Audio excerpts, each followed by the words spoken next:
After months of turmoil that includes misspending, a federal investigation, the resignation of its executive director, the Fayetteville Housing Authority met with members from the Department of Housing and Urban Development today. We want to bring in 4029's Paul Petit. He's joining us live right now. Paul, you sat in on that meeting.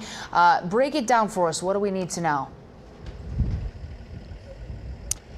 Yeah, guys, it's about a 2-hour meeting, and Fayetteville Housing Authority members tell me that they're finally seeing the light at the end of the tunnel after turmoil that includes some spending questions, also some internal staff issues, as well as some complaints by public housing residents.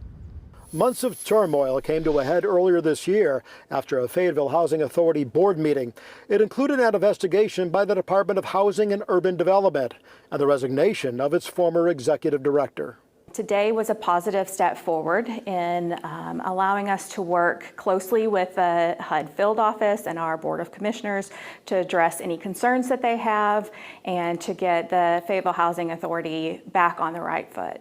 The Housing Authority runs 3 public housing properties under the Federal Rental Assistance Program. It gets most of its money from the federal government. Well, today's meeting included the Arkansas Public Housing Director.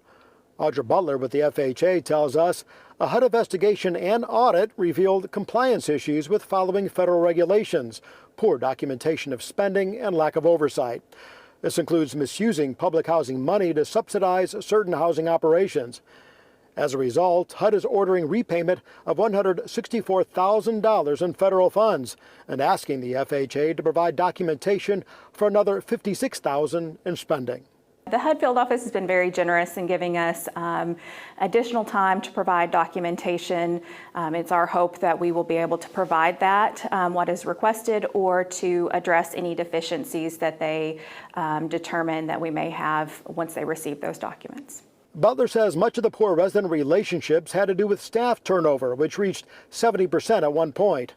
HUD also ordered the Housing Authority board members to attend training sessions and hire someone with experience in balancing budgets.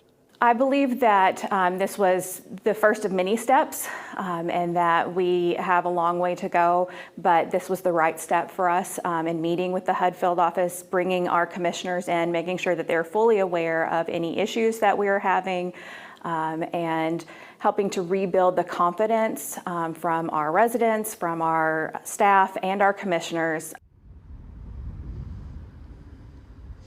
The Fayetteville Housing Authority has 45 days to provide that documentation to HUD. And as for the next executive director, well, they say a search is underway and they hope to be sorting through candidates in the next 30 days. We're live in Fayetteville. Paul Petit, 4029 News.